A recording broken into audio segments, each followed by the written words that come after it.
قرآن مجید کا 20واں پارہ ہے اور سورہ نمل کی آیات ابھی چل رہی ہیں۔ اللہ تبارک و تعالیٰ نے استفہامیہ انداز میں پوچھا ہے، سوالیہ انداز میں پوچھا ہے سب انسانوں سے، امن خلق السماوات والارض، فرمایا بتاؤ زمین اور آسمان کا خالق کون ہے؟ پھر ارشاد فرمایا کہ بتاؤ کہ آسمان سے بارش برسا کر بارونق باغات کس نے اگائے؟ اللہ۔ پھر ارشاد فرمایا کہ زمین کو کس نے مقام قرار بنایا؟ پھر فرمایا اس کے بیچ دریا جاری کیے اور پھر لنگر کی صورت میں، میخوں کی صورت میں، قلوں کی صورت میں اللہ نے اس میں پہاڑ نصب فرمائے۔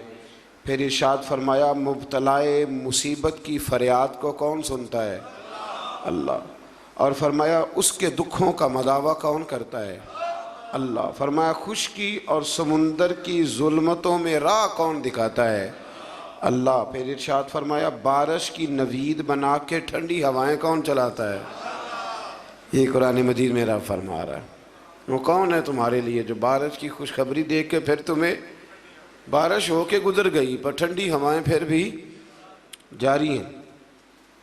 فرمایا ابتداً مخلوق کو کون پیدا کرتا ہے اور دوبارہ کون زندہ کرے گا؟ اللہ۔ فرمایا زمین و آسمان کی مخلوق کو روزی کون دیتا ہے؟ اللہ۔ اور پھر فرمایا یہ سارے سوالات اٹھانے کے بعد اللہ عز و جل نے انسان کی عقل سلیم سے سوال کیا کہ اللہ معبود برحق کے سوا یہ سب کام کرنے والا کوئی اور ہے؟ اور اس سوال کو قرآن نے بار بار دہرایا تاکہ عقل کے اندھے انسانوں کا ضمیر جاگ اٹھے اور وہ حق تبارک و تعالیٰ کی جلالت قدرت کو تسلیم کر لیں۔ اس مقام پر بھی قرآن فرماتا ہے کہ اے انسان زمین میں چل پھر کے دیکھ لو کہ باغی قومیں جو تھیں پھر میں نے ان کا کیا حال کیا اور وہ کس انجام سے دوچار ہوئی۔ یہ بھی فرمایا کہ آسمانوں زمینوں میں جو کچھ بھی چھپا ہوا ہے وہ تمہارے نزدیک چھپا ہوا ہے پر رب کے قریب لوح محفوظ پہ لکھا ہوا ہے، وہاں لکھا ہوا ہے سارا کچھ۔ انسان کو یہ سمجھنا چاہیے وہ یارو جو بندہ مشکل وقت میں ایک دفعہ قرضہ ادا کر دے وہ محسن بن جاتا ہے، ساری زندگی اس کا احسان نہیں اترتا، تو جو رب سارا کچھ عطا کرے اس کے احسان کی طرف توجہ ہی نہ جائے انسان کی، اسے سمجھنا چاہیے۔ آیت نمبر 80 میں اللہ تعالیٰ نے فرمایا کہ بے شک آپ مردوں کو نہیں سناتے اور نہ ہی بہروں کو اپنی پکار سناتے جب وہ پیٹ پھیر کر جا رہے ہیں۔ مزید فرمایا کہ آپ تو صرف ان لوگوں کو سناتے ہیں جو ہماری آیات پر ایمان لے۔ اس کا کیا مطلب ہوا کہ آپ ان کو نہیں سناتے؟ حالانکہ حضور تو سب کو سناتے تھے۔ فرمایا ان کو نہیں آپ سناتے، آپ صرف ان کو سناتے ہیں جو ہماری آیات پر۔ اس کا کیا مطلب ہوا؟ اس کا مطلب ہوا کہ کافر آپ کی بات سنتے ہیں تو پر سمجھنے کی کوشش نہیں کرتے۔ کچھ لوگ اخذ نہیں نہ کرنا چاہتے، اپنا آپ بدلنا نہیں چاہتے، تو ان کے سامنے آپ سارا کچھ بھی رکھ دیں جب وہ تبدیل ہی نہیں ہونا چاہتے۔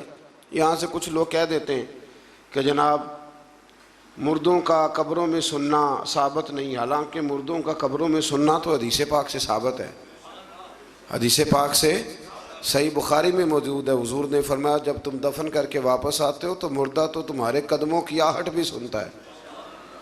تو اس سے مراد یہ نہیں کہ مردے نہیں سنتے، بلکہ مردے سنتے ہیں، اللہ تبارک و تعالیٰ کی دی ہوئی توفیق سے وہ سنتے ہیں۔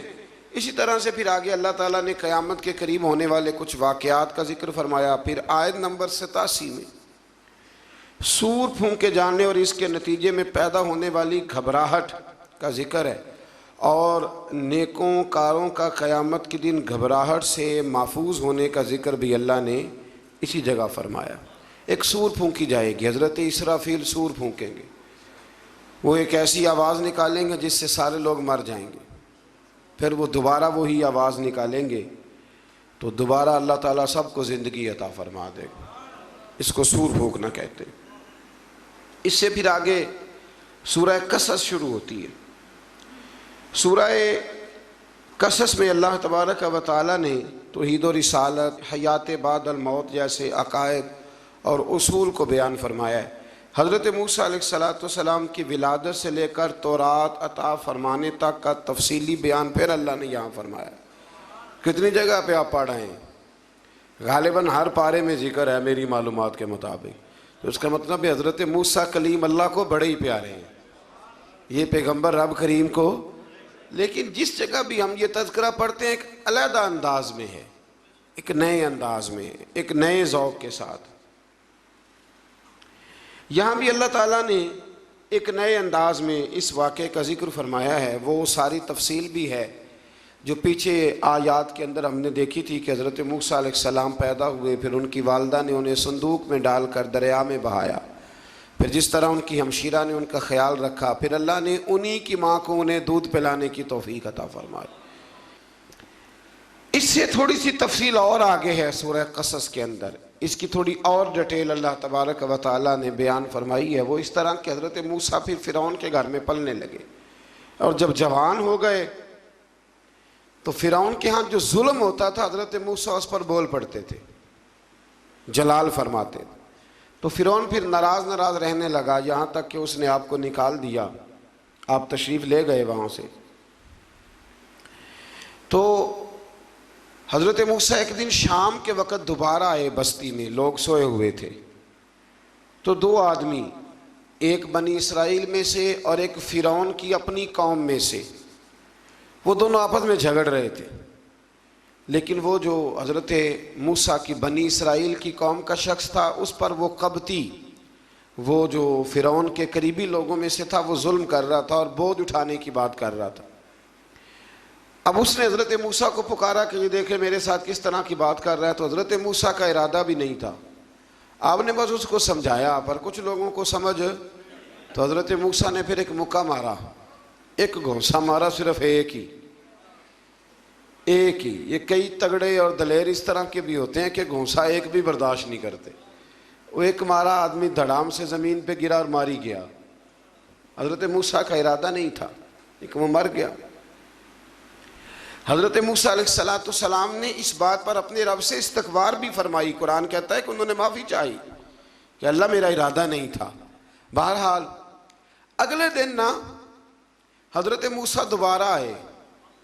وہ سنا کرتے تھے نا ہم کہ بیوقوف دوست سے عقل مند دشمن بہتر ہوتا ہے۔ وہ کم از کم دشمنی تو عقل مندی سے کرتا ہے نا، لیکن جو بیوقوف دوست ہو بیوقوفی۔ حضرت موسیٰ دوبارہ آئے تو وہ بنی اسرائیلی اگلے دن کسی اور سے جھگڑا کر رہا تھا، پھر اس نے مدد کے لیے پکارا تو حضرت موسیٰ کہنے لگے مجھے لگتا یہ ہے کہ تیری عادت ہے، تو خود بڑا جھگڑالو ہے، تو نے روز نیا جھگڑا شروع کیا ہوتا ہے۔ حضرت موسیٰ جب اس کی طرف بڑھے نہ ڈانٹنے کے لیے تو اس نے شور کرنا شروع کر دیا، کہنے لگتا ہے جس طرح آپ نے اسے کل قتل کیا تھا مجھے بھی قتل ہی کریں گے۔ یہ انسانوں کا مزاج ہے کہ آپ جب تک کسی کے طبیعت کے مطابق چلیں گے وہ راضی رہتا ہے، اور ذرا آپ اس کی طبیعت سے ہٹتے ہیں تو وہ شور کرتا ہے۔ اس نے کہا جی آپ مجھے بھی لگتا ہے ماریں گے۔ حضرت موسیٰ کلیم اللہ علی نبینا علیہ السلام کے بارے میں جب اس نے شور کیا تو بات پھر فرعون کے دربار تک گئی۔ وہ تو پہلے ہی بہانہ تلاش کر رہا تھا، اس نے کہا ڈھونڈو پکڑو اور معاذ اللہ شہید کریں گے۔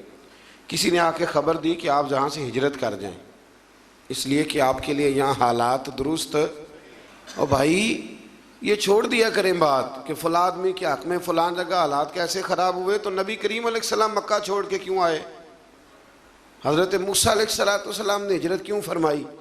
یہ ایک ایسی عجیب بحث ہے جس کو لوگ بلا وجہ چھوڑ دیتے، بلا وجہ چھیڑ دیتے ہیں۔ اور بالخصوص ایک خاتون نے ایک دفعہ مجھے پیغام دیا تو میں بڑی اس کی بات سن کے مجھے عجیب لگا۔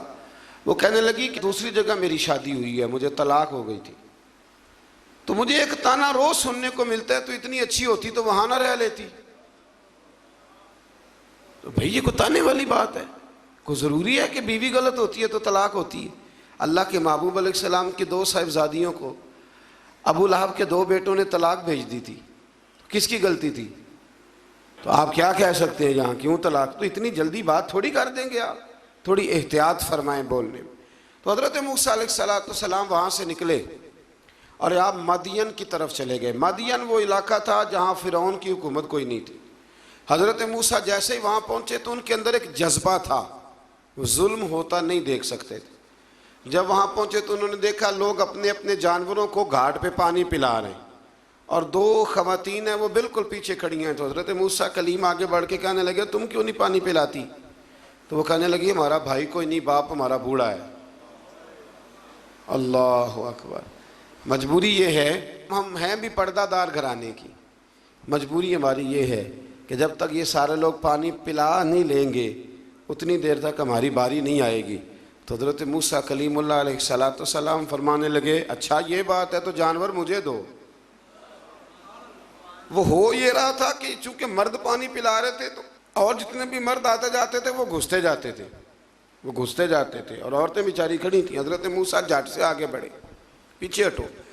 ان دو خواتین پاک باز عورتوں کے جانوروں کو پانی پلایا، اور پھر آپ دوبارہ وہیں بیٹھ گئے۔ وہ بیبیاں جلدی جلدی گھر گئیں، جا کے اپنے والد سے کہنے لگی ابا جی کمال ہو گیا، اس بستی میں ایک ایسا آدمی ملا ہے جو عورتوں کی طرف دیکھتا ہے تو نیکی کرنے کے لیے آگے بڑھتا ہے، جو مجبور اور بے کس کے لیے اچھے جذبات رکھتا ہے۔ فرمایا جلدی لاؤ۔ کچھ مفسرین اور طرف بھی گئے ہیں لیکن جمہور نے لکھا ہے کہ وہ حضرت شعیب علیہ السلام تھے۔ حضرت شعیب نے گھر بلایا، اپنی ایک بیٹی کو بھیجا، فرمایا بیٹے بلا کے لاؤ۔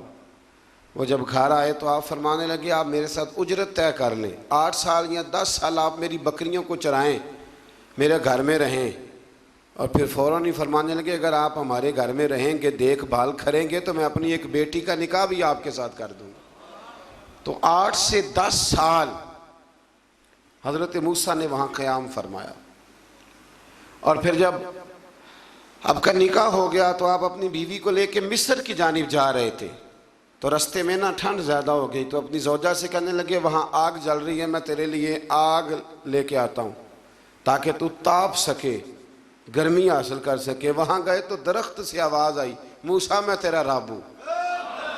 درخت سے آواز آئی موسیٰ میں تیرا رب ہوں، اور حضرت موسیٰ کلیم اللہ کو وہاں وحی آنی شروع ہوئی۔ وہاں وہیں اللہ تعالیٰ نے انہیں وہ عصا عطا فرمایا جو پھر بعد میں اژدہا بنتا تھا۔ رب کریم نے وہیں حضرت موسیٰ کلیم کو وہیں ید بیضا عطا فرمایا۔ اپنا ہاتھ گریبان میں ڈال کے نکالتے تھے تو چاند اور سورج کی طرح روشنی دیا کرتا تھا۔ ید بیضا لیے بیٹھے ہیں اپنی۔ میں کبھی کبھی کہا کرتا ہوں کہ مولا کے دینے کے انداز بڑے انوکھے ہیں۔ بھائی یوسف کو کنویں میں پھینکتے ہیں تو اللہ مصر کا حکمران بنا دیتا ہے۔ فرعون تکلیف دیتا ہے، بظاہر حضرت موسیٰ کو دیس سے نکالتا ہے تو اللہ تبارک و تعالیٰ انہیں نبوت کی دولت عطا کر دیتا ہے۔ تو یہ اللہ تبارک و تعالیٰ کی تقسیم ہے نا جی، اور مولا کے دینے کے انداز انوکھے ہیں، نرالے ہیں، بے نیاز ہے نا، جب دیتا ہے تو پھر کمال ہی کرتا ہے۔ تو پھر حضرت موسیٰ وہاں سے واپس آئے اور آ کر کے آپ نے دوبارہ وہ سارا نظام زندگی شروع فرمایا۔ پھر اس سے آگے آیت نمبر 44 میں فرمایا اگر تمہیں اس کتاب میں شک ہو تو تم اس سے زیادہ ہدایت والی کتاب اللہ کے پاس سے لے آؤ، اور سرکار دو عالم صلی اللہ تعالی علیہ وسلم کو تسلی دی کہ یہ لوگ اس لیے آپ کی پیروی نہیں کرتے کیونکہ یہ اپنی خواہشات کی پیروی کرتے ہیں۔ غلامی ایک کی ہوتی ہے، اور جو 2 گھروں کا مہمان ہو بھوکا ہی رہتا ہے۔ ایک کی غلامی، یا خواہشات کی غلامی کرے گا یا مصطفیٰ کریم کی غلامی کرے گا، وہ ختم ہو گئی بات۔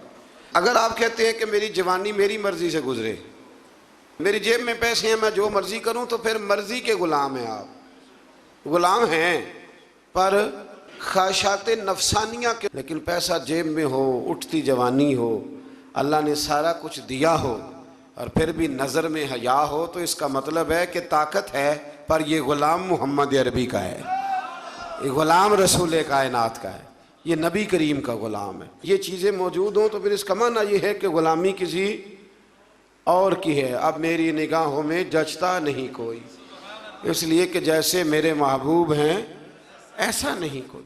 تو اس لیے یاد رکھیں کہ اللہ فرماتا ہے محبوب یہ تیری غلامی اس لیے نہیں کرتے کہ یہ کس کی غلامی کرتے ہیں۔ میں اکثر یہ کہا کرتا ہوں کہ ہمیں وہ والی صورت پسند ہونی چاہیے جو نبی پاک کو پسند ہے، وہ والے کپڑے پسند ہونے چاہیے نا جو حضور کو پسند ہے، وہ والا طور طریقہ پسند ہونا چاہیے جو نبی پاک کو پسند ہے۔ تو یہاں سب کی اپنی اپنی پسند ہے، کسی کو بڑی مونچھیں پسند ہیں، کس کو بغیر مونچھوں داڑھی کے پسند ہے، یہ کیا ہے؟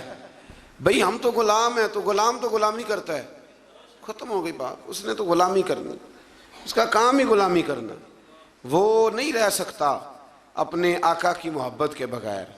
اور ویسے بھی جو غلامی کے بغیر رہے، دوست کے بغیر رہے، وہ کیا کسی درویش نے کہا تھا، کپڑے پھٹے تے لگے تروپے تے دل پھٹیا کہ نسینا، سجنا بعد محمد بخشا کی مرنا تے کی جینا۔ آپ یہ دیکھیں کہ آپ بغیر حضور کیا وقت گزار رہے ہیں، بغیر غلامی کے۔ تو آپ کا تو طرز زندگی وہ ہونا چاہیے جس سے خوشبو آئے رسول کریم کی صلی اللہ، اس سے خوشبو آتی ہے، اس سے لطف آتا ہے، اس سے ذائقہ نصیب ہوتا ہے، اس سے برکت نصیب ہوتی ہے، اس سے جو ہے نا وہ توانائی نصیب ہوتی ہے۔ کئی دفعہ بڑی خوشی ہوتی ہے، مجھے ایک صاحب، دو صاحب، چار، مجھے جب 20 میں سینکڑوں لوگ ملے اور آہستہ آہستہ ایک عجیب سی لذت پیدا ہوئی جب مجھ سے آ کے کوئی پوچھتا ہے نا کہ اعلیٰ حضرت فاضل بریلوی نے فلانی بات لکھی ہے، مفتی اعظم نے یہ بات کہی ہے، میرا دل بڑا راضی ہوتا ہے کہ اس کا مطلب ہے کہ ہمارے بزرگوں کا نام ہمارے ساتھ جڑا ہوا ہے۔ کوئی سوال کرتا ہے، کوئی کہتا ہے۔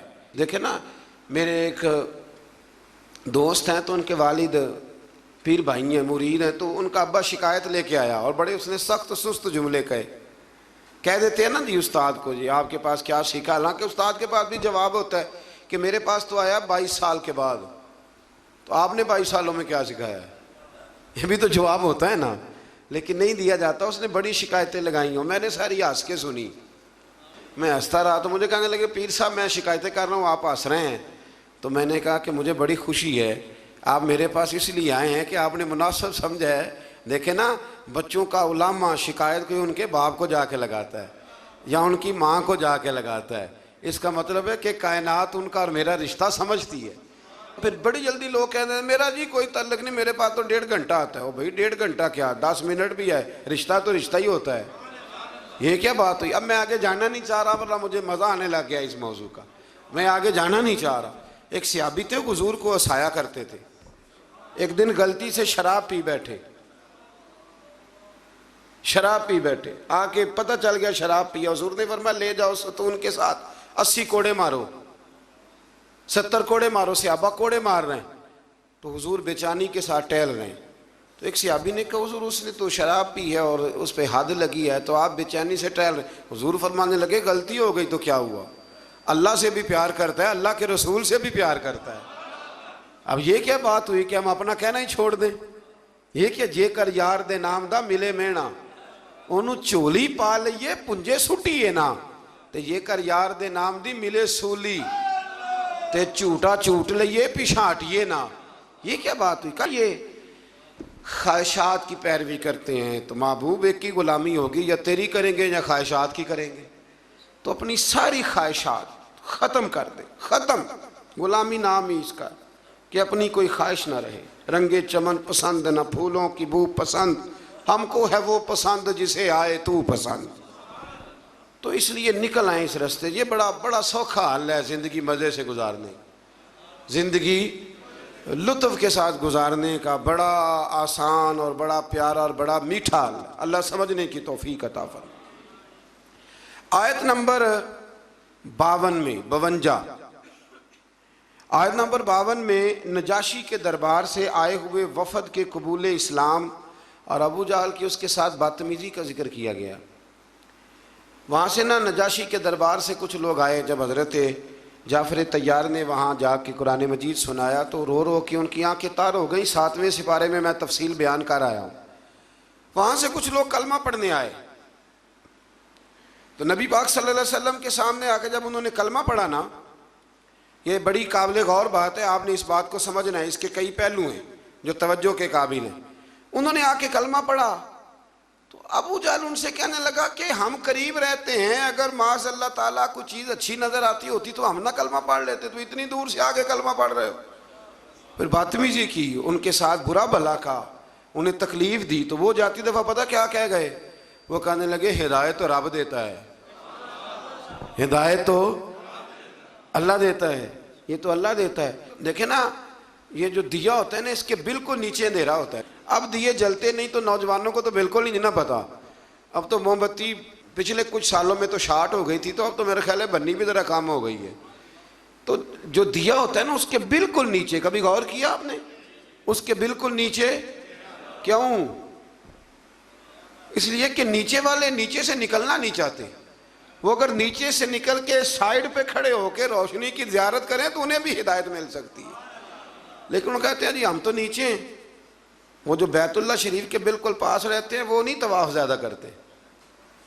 بالکل ہمارے یہاں شہر کے ایک سنگی ہیں تو بالکل زمزم ہوٹل میں کلاک ٹاور میں کام کرتے ہیں. میں نے ان سے کہا کہ نماز کا وقت ہو گیا. میں نے کہا چلے؟ کہنے لگا جی ہم ذرا کم جاتے ہیں، آپ دور سے آئے ہیں تو آپ کو موقع زیادہ دینا چاہتے ہیں. تو ابو جہل نے مذاق اڑایا ان لوگوں کا. تو رب کریم نے ان آیات میں اس بات کا ذکر، اور یہ یاد رکھیں بڑی دور سے آئے تھے، بڑی دور سے اب ایسے کر لی، بڑی دور سے آئے. اللہ اکبر. اور جھلک دیکھے بغیر گئے پر مصطفیٰ کریم نے جھولی بھر کے عطا فرمایا. اور عبداللہ بن ابی سلول منافق ساری زندگی پیچھے نمازیں پڑھتا رہا پر منافق کا منافق مر گیا. بارش برستی رہتی ہے لیکن زمین کا بھی تو زرخیز ہونا شرط ہے نا، تو زمین بھی زرخیز ہونی چاہیے. اللہ سمجھنے کی توفیق عطا فرما. پھر اس طرح اللہ تبارک و تعالیٰ نے آیت نمبر 57 سے کفار مکہ نے رسول اللہ صلی اللہ علیہ وسلم سے جو کہا کہ اگر ہم آپ کے ساتھ ہدایت کی پیروی کریں تو ہم اپنے ملک سے اچک لیے جائیں گے، لوگ تو پھر ہمیں چھوڑیں گے نہیں، اس وطن سے لوگ نکال دیں گے. آج بھی حکمران کہتے نہیں دنیا کے ساتھ نہیں جینا، اسلام نافذ کر دیں گے تو پھر دنیا کیا کہے گی؟ بھئی دنیا کی دیکھنی ہے کہ اللہ رسول کی دیکھنی ہے؟ بولی انہوں نے بھی کہنے لگے پھر تو دنیا ہمیں اچک کر لے جائے گی، یعنی موجودہ فوائد سے محروم ہو جائیں گے. اللہ تعالیٰ نے فرمایا کیا ہم نے ان کو اپنے حرم میں آباد نہیں کیا جو امن والا ہے؟ اس کی طرف ہمارے دیے ہوئے ہر قسم کے پھل لائے جاتے ہیں لیکن ان میں سے اکثر لوگ نہیں جانتے. یعنی اسلام کی برکت سے دنیاوی نعمتیں چھن نہیں جائیں گی بلکہ اللہ تعالیٰ اس میں اضافہ فرما دے گا. دین کی برکت سے اضافہ ہی ہوتا ہے. وہ ابو جہل اس وقت کہتا تھا کہ اگر کلمہ پڑھ لیں گے تو پھر ہمارا کیا بنے گا. تو آج مکے کا کیا حال ہے؟ آج مکے کا کیا حال ہے؟ دنیا کی بہت کم فصل اور سبزی وہاں ہوتی ہے، ہوتی کم ہے پر ملتی ساری ہے. جو کہیں سے نہیں ملتی وہ وہاں سے ملتی ہے. دودھ پینا ہے تو فریش، لسی پینی ہے تو ہمارے صاحب ایک حاجی صاحب تھے درویش، تو لسی بڑی پیتے تھے. تو حج کے لیے ہم لوگ حاضر ہوئے تو میرے کان میں کہنے لگے میں لسی تو بغیر نہیں جے بچدا. میں نے کہا چلے اللہ دینے والا ہے. تو پھر اللہ نے لسی بڑی دی، پھر وہ ہم سے ختم نہیں ہوتی تھی. بڑی پیتے تھے پر وہ ختم. آیت نمبر 62 میں قیامت کے دن کفار کو ندا کر کے ان کے معبودان باطلہ کے بارے استفسار کیا گیا ہے کہ کفار کا اپنے معبودوں پر الزام، معبودوں کی بیزاری اور دونوں کی بے بسی. فرشتوں کے اس سوال کے جواب میں خاموش رہنے کا بیان ہے کہ تم نے اپنے رسولوں کو کیا جواب دیا. آیت نمبر 68 میں اللہ تعالیٰ کے خالق ہونے، عالم الغیب ہونے اور معبود برحق ہونے کا بیان. عالم الغیب کون ہے؟ اللہ. اللہ کے علاوہ کوئی عالم الغیب، علم غیب ہے رسولوں کے پاس لیکن عالم الغیب اللہ. یہ یاد رکھیں، لوگ دھوکہ دیتے ہیں لفظ بول کے. آیت نمبر 71 میں پھر اللہ تعالیٰ نے استفہامی انداز میں اپنی قدرت اور جلالت کی طرف متوجہ فرمایا کہ اگر وہ قیامت کے لیے مسلسل رات کا سلسلہ جاری رکھے تو تمہارے لیے روشنی کون لے کے آئے، اور اسی طرح اگر اللہ تعالیٰ مسلسل دن بنا دے تو رات کو سکون تمہیں کون دے. بس کیا تم سنتے نہیں، سوچتے نہیں، اور کیا تم سمجھتے یہ اللہ نے دن بھی تمہارے لیے بنایا ہے اور رات کا سکون بھی تمہارے لیے. پھر آیت نمبر 76 سے نا قارون کا ذکر ہے. قارون حضرت موسیٰ کا قریبی رشتہ دار تھا. پہلے آسمانی کتابیں جانتا تھا، سمجھتا تھا، نیک تھا، لیکن پھر اللہ نے اسے دولت عطا کر دی. دولت سب کے لیے اچھی نہیں ہوتی، کچھ لوگ نہیں ہضم کر پاتے. ایک حدیث پاک ہے، نبی کریم علیہ السلام نے فرمایا اگر اللہ کچھ لوگوں کو دولت دے دے تو وہ سرکش ہو جائے. ہاں کچھ لوگ ایسے ہیں جن کے پاس اگر دولت ہو تو عیاش ہو جائے، جانے وہ کیا کچھ کر ڈالے. ہر ایک کے لیے اچھی نہیں ہوتی. قارون کو دولت مل گئی، اتنا بڑا خزانہ تھا اس کے پاس کہ قرآن کہتا ہے کہ ایک جماعت مل کے صرف خزانے کی چابیاں اٹھاتی تھی. یعنی یہ معاذ اللہ کوئی گھپ نہیں، یہ قرآن مجید نے بیان فرمایا ہے. کہ ایک جماعت مل کے صرف خزانے کی.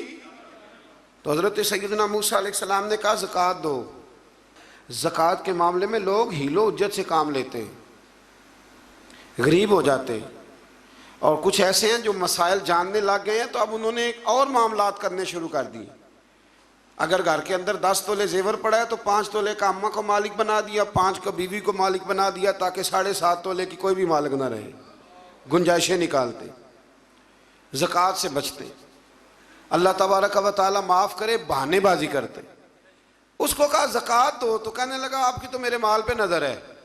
آپ نے فرمایا تو بڑا بیوقوف ہے, مال تجھے اللہ نے دیا ہے نا, تو اللہ کے رستے میں دے. یہ کام ذرا مشکل ہے. جب اس کو بار بار کہا تو اس نے نہ بجائے اس کے کہ وہ مال دیتا, اس نے حضرت موسیٰ پہ الزام لگا دیا. ایک عورت کو تیار کر کے لایا. یہ الزاموں والا کیس سنتے آ رہے ہیں آپ کہاں تک, کہ حضرت یوسف پہ بھی لگا, جناب مریم پہ بھی لگا, حضرت سیدنا موسیٰ کلیم پہ بھی لگا, اور حضرت عیسیٰ پہ بھی. سارے ہوئے نا الزامات. آپ کیا بات کرتے ہیں؟ الزام لگانا, بہتان ترازی کرنا, اور ہمارے یہاں اچھی بات دیر سے پھیلتی ہے, بری خبر وہ جلدی پھیل جاتی. ایک عورت کو تیار کر کے لایا معاذ اللہ تعالیٰ حضرت موسیٰ پر الزام لگانے کے لیے, اور جب وہ بی بی آپ کے سامنے لا کے کھڑی کی تو حضرت موسیٰ نے جلال فرمایا, فرمایا تجھے قسم ہے اللہ کی عزت کی, سچ سچ بتا معاملہ کیا ہے. تو وہ خاتون کانپنے لگی, کہنے لگی میں موسیٰ کلیم کے سامنے کیسے کھڑی ہو سکتی, مجھے تو اس نے پیسے دے کے تیار کیا, مجھے اس نے مجھے پیسے دے کے تیار کیا ہے, اور بڑی اس نے مجھے تکلیف دی ہے, پیسے دے کے اس نے تیار کیا. یہ جب کہا تو حضرت موسیٰ علیہ السلام رونے لگے کہ تو سارا کچھ کرتا پر میری سفید چادر پہ داغ تو نہ لگانے کی کوشش کرے. آپ رونے لگے. آپ یقین کریں لوگ تکلیف دیتے ہیں بعض اوقات, ایسی بات کرتے ہیں جس کا کوئی وجود نہیں ہوتا, اور آپ کو نہ کردہ گناہ کی سوال کا جواب دینا پڑ جائے, کتنی مشکل ہوتی ہے. یعنی جو کام آپ نے کیا نہیں, اگر اس کا آپ سے سوال پوچھا جائے تو کتنا مشکل اور کٹھن مرحلہ ہوتا ہے. تو یہ کچھ لوگ کر دیتے ہیں لیکن وہ سمجھتے نہیں, کہتے ہیں آپ حوصلہ کریں, آپ درویش ہیں. حضرت موسیٰ سے بڑا درویش کون ہوگا؟ کلیم تھے نا اللہ کے, بڑا جگرا ہے نا. لیکن رو پڑے, کہنے لگے تجھے ایسا نہیں کرنا چاہیے, کہنے لگے اللہ اب اسے سزا دے. تو رب کریم نے اس کے سارا ساز و سامان سمیت اسے زمین میں دھنسا دیا, وہ زمین میں غرق ہو گیا اپنے خزانے سمیت. امام اعظم ابو حنیفہ رحمۃ اللہ تعالی علیہ, کچھ لوگ حسد کرنے لگے تو ایک عورت ایک دفعہ آ گئی, کہنے لگی کوئی مسئلہ پوچھنا ہے. یہ بڑا کٹھن سا معاملہ ہوتا ہے, جو آدمی جو کام کر رہا ہوتا ہے وہی روپ دھار لیتے. مسئلہ پوچھنے اندر آئی تو باہر سے شور ہو گیا, لوگ آ گئے, کوتوال کو بلا لیا, معاذ اللہ امام صاحب کے پاس بی بی ہے, جیل میں لے گئے, سویرے فیصلہ کریں گے. رات کو ساری رات امام اعظم نے نماز پڑھی, ساری رات, اور کہنے لگے اللہ اب تو میں بوڑھا ہو گیا, اس حال میں اب ان سوالوں کا جواب دوں گا. وہ عورت بھی ساتھ بند تھی, اس عمر میں ان سوالوں کے جواب, یار بڑا مشکل ہوتا ہے. اللہ اکبر. اس عمر میں امام صاحب رو رہے تھے تو اس عورت کا دل نرم ہو گیا. امام صاحب سے کہنے لگی مجھے غلطی ہو گئی, میں نے پیسے کسی سے پکڑ لیے تھے, حضور آپ تو اللہ کے نیک بندے.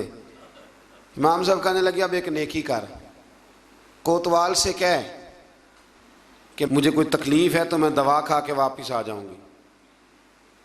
تو وہ کوتوال تو پہلے ملا ہوا تھا, اس نے اس کو کہا کہ مجھے کوئی تکلیف ہے میں گھر جاتی ہوں, دوا کھا کے واپس. امام صاحب نے سمجھا دیا, وہ گئی تو جو برقع اس نے پہنا ہوا تھا نا, نقاب ساری عورتیں, وہ جا کے اس نے امام صاحب کی بیوی کو دیا.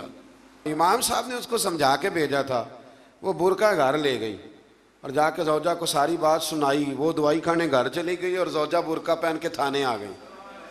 سویرے قاضی کے سامنے پیش ہوئے تو کہنے لگا جی آپ اتنے بزرگ ہو کے, عالم ہو کے, بیوی کے ساتھ اکیلے. فرمایا میری بیوی ہے تو میں نے اکیلے ہی ہونا تھا اس کے ساتھ, اور کس نے ہونا تھا؟ جناب آپ کی بیوی. فرمایا بلاؤ میرے سسر کو, اور بلاؤ محلے کی 10-12 عورتوں کو بھی دیکھ لیں. انہوں نے دیکھا تو امام صاحب کی بیوی نکل آئی. وہ جتنے تھے نا الزام لگانے والے, وہ اب غور سے دیکھ رہے تھے. تو ایک کہنے لگا امام صاحب سے یہ کیا ہوا؟ فرمایا قرآن ہے, وَتُعِزُّ مَن تَشَاءُ وَتُذِلُّ مَن تَشَاءُ. یہ قرآن ہے, ہونا کیا تھا؟ رب نے اپنا وعدہ سچا کر کے دکھایا ہے. تو اس نے بھی الزام لگایا اور پھر سزا یہ ملی کہ وہ ہمیشہ کے لیے زمین میں دھنستا۔ دولت کون دیتا ہے؟ اللہ ہی دیتا ہے نا۔ تو اگر اللہ کہے تھوڑی سی واپس بھی کرو، بندیاں دے خرچے بد جاندے نے، تھوڑی سی واپس مانگ لے تو ہاتھ تنگ ہو جاتا ہے۔ بھائی لیتے وقت تو تنگ نہیں ہوتا، کبھی کسی نے کہا ہے نہیں چاہیے، ہاتھ بڑا کھلا ہے، کشادہ ہے، واپس کرنے کی بات آتی ہے تو تنگ دستی، یہ تو بڑی مجبوری ہے جی۔ مالاں والے سخی نہیں ہوندے تے سخیاں کول مال نہیں ہوندا، ایتھے اوتھے دوویں جہان نہیں، سخی کنگال نہیں ہوندا۔ پھر اللہ تبارک و تعالیٰ نے آیت نمبر 83 میں فرمایا کہ یہ آخرت کا گھر ہم نے ان کے لیے مقدر کرتے ہیں جو زمین میں نہ تو تکبر کرتے ہیں نہ فساد کرتے ہیں۔ اچھا انجام صرف پرہیزگاروں کے لیے ہوتا ہے۔ اگلی آیت کا مفہوم یہ ہے کہ ہر ایک اپنے اچھے یا برے اعمال کی جزا یا سزا پائے گا۔ اس کے آگے پھر سورہ عنکبوت شروع ہوتی ہے۔ اس صورت میں اللہ تبارک و تعالیٰ نے بہت سارے توحید کے دلائل بھی بیان فرمائے اور بھی کئی اہم چیزوں کی طرف توجہ اپنے بندوں کی دلائی ہے۔ آیت نمبر 8 میں اللہ تعالیٰ نے حکم فرمایا کہ اپنے ماں باپ کے ساتھ نیک سلوک کرو، لیکن یہاں مضمون ذرا الگ کر دیا، اللہ تعالیٰ نے مضمون ذرا الگ کر دیا۔ اپنے ماں باپ کے ساتھ نیک سلوک کرو اور ان کی اطاعت کی حدود بھی مقرر کر دی۔ فرمایا اگر وہ تمہیں شرک پر مائل کرنا چاہیں تو گناہ کے کاموں میں ماں باپ کی اطاعت واجب نہیں ہے۔ اماں کہے داڑھی منڈوا دو تو بات ماننی ناجائز ہے، ہاں ابا کہہ دے نماز نہ پڑھو تو یہ بات ماننی جائز نہیں ہے، یہ غلط ہے۔ اللہ نے یہاں حد بندی کر دی کہ تم نے حدود شریعت کے اندر ماں باپ کی فرما برداری کرنی، حدود شریعت کے اندر۔ اگر ماں باپ غیر شرعی حکم دیں گے، یہ نوکھا مضمون اور یہ بیان میرے اللہ نے فرمایا ہے، حد بندی کر دی۔ اگر وہ ناجائز حکم دیں گے تو وہ تسلیم۔ حضرت سعد بن نبی وقاص فرمایا کرتے تھے، آیت میرے بارے میں آئی ہے، فرمانے لگے میں نے کلمہ پڑھا تو میری اماں نے بھوک ہڑتال کر دی، کہنے لگی جب تک تو کلمہ نہیں چھوڑے گا میں روٹی نہیں کھاؤں گی۔ اور پھر وہ کہنے لگی کہ میں مر جاؤں گی اور پھر سارا زمانہ تجھے کہے گا وہ جا رہا ہے ماں کا قاتل، وہ جا رہا ہے ماں کا قاتل، وہ جا رہا ہے ماں کا قاتل، بار بار پھر لوگ تجھے یہی کہیں گے، تو میں نے اس دن روٹی کھانی ہے جس دن تو کلمہ چھوڑ دے گا۔ تو حضرت سعد بن ابی وقاص کہتے ہیں میں ایک دن اپنی اماں کے سامنے کھڑا ہو گیا، میں نے کہا اماں میں نے تیری ساری زندگی خدمت کی، کوئی نافرمانی تو نہیں کی؟ کہا نہیں۔ تو کہا اماں تو یہ بھی جانتی ہے کہ میں جو فیصلہ کرتا ہوں اٹل ہی کرتا ہوں؟ کہا ہاں۔ فرمایا اماں پھر سن لے، تیری ایک جان ہے نا، اگر 1000 بھی ہو اور ایک ایک کر کے سارے نکل جائے تو پھر بھی میں محمد عربی کا کلمہ کوئی نہیں چھوڑوں، کلمہ نہیں چھوٹتا۔ ماں چھوٹ جائے گی پر کلمہ وہ نہیں چھوٹتا، وہ بات ہو چکی ہے، وہ معاملہ طے ہو گیا۔ لہٰذا تو کھانا کھانا ہے تو کھا، نہیں کھانا تو نہ کھا۔ کہتے میں گھر سے باہر چلا گیا، یہ بات کر کے واپس آیا تو ہمیں روٹی کھا رہی تھی، تو محلے کی بیویاں کہنے لگی اب تجھے کیا ہوا؟ کہنے لگی میرا بچہ باتوں کا بڑا پکا ہے، مجھے پتہ ہے جو کہہ رہا ہے بالکل ٹھیک کہہ رہا ہے۔ یہ جو بچے کہتے ہیں نا میری اماں نہیں مانتی، مجھے ویسے ان بچوں پہ بھی شک ہے، بچے ناراض نہ ہو جائیں، ان کی اماں صرف ان باتوں پہ نہیں مانتی جن میں ان کا اپنا فائدہ ہوتا ہے۔ ایک سے میں نے کہا داڑھی شریف رکھ لو، کہنے لگا اماں کہتی ہے ابھی تیری عمر نہیں۔ میں کہ جا اماں کو لکھا کے لیا داڑھی دی کیڑی عمر ہوندی ہے، کہ لکھ کے دے کس عمر میں رکھنی چاہیے، جا آ جائے تو پھر منانی نہیں چاہیے، اس پہ استقامت اختیار کریں، اللہ توفیق عطا فرمائے۔ پھر اللہ تبارک و تعالیٰ نے اس سے آگے بڑھ کے پھر اسی طریقے سے دوبارہ حضرت ابراہیم علیہ السلام کی قوم کا ذکر کیا ہے۔ پھر آیت نمبر 26 میں لوط، اسحاق اور یعقوب علیہ السلام کا ذکر ہے کہ کس طرح کر کے وہ لوگ غیر فطری طریقے سے اپنی خواہشات کو پوری کرتے تھے۔ اللہ تبارک و تعالیٰ نے ان آیات میں بتایا کہ بالآخر اللہ تعالیٰ نے لوط علیہ السلام اور ان کی قوم اور ان کے جو اپنے تھے ان کو اللہ نے بچا لیا تھا، اور سمجھائی بات یہ ہے کہ کفر کے دور میں بھی جو لوگ نیکیاں کریں گے اللہ ان پہ فضل ضرور فرمائے گا، اللہ ان پر کرم ضرور۔ ہمارے پاس ایک بات ہے، مجھ سے بھی ایک صاحب نے پوچھی تھی، ایک دفعہ میں گیا ہوا تھا باہر تو کہنے لگے کفر کا علاقہ ہے تو اس میں نیکی کرنا بڑا مشکل ہے۔ تو میں نے کہا جب ابو بکر صدیق نیکی کرتے تھے سارے مسلمان ہی تھے، جب حضرت عمر نیکی کرتے تھے سارے لوگ ٹھیک تھے، جس زمانے میں مولا علی شیر خدا سچ بول رہے تھے تو مکہ سارا سچ ہی بولتا تھا، یہ تو بہانہ ہے۔ جس دور میں حضرت عثمان غنی حیا والے تھے، باقی سارے لوگ بھی حیا والے تھے، تو فرمایا ہم ان کو بچا لیتے ہیں، جو شر کے دنوں میں بھی خیر کی اذانیں پڑھا کرتے ہیں کو بچا لیا جاتا ہے۔ پھر آیت نمبر 40 سے قرآن نے بتایا کہ ان میں سے بعض سرکش قوموں پر ہم نے پتھر بھی برسائے، اور بعض کو چنگاڑ نے پکڑ لیا، بعض کو زمین میں دھنسا دیا، بعض کو سمندر میں غرق کر دیا۔ اللہ ان پر ظلم کرنے والا نہ تھا، بلکہ یہ خود ہی اپنی جانوں پر ظلم کرنے والے تھے۔ پھر آخر میں اللہ تعالیٰ نے اہل کتاب سے بحث و مباحثہ اور مجادلے کے آداب اور اسلوب تبلیغ بتائی ہے کہ بڑی شائستہ سی شستہ سی گفتگو کرنی، صاف ستھرے لفظوں میں آپ نے کسی سے بات کرنی ہے، آپ کا لب و لہجہ گھائل کرنے والا نہ ہو، مائل کرنے والا ہو، اچھے انداز میں دین کا پیغام دیں، اچھے انداز۔ جب ہم کسی کو اپنے حق میں دلائل دیتے ہیں تو بڑے اچھے دیتے ہیں، اور جب اللہ رسول کے حق میں دے تو پھر بھی دلائل اچھے کر کے دے۔ اللہ تبارک و تعالی سمجھنے کی توفیق عطا فرمائے۔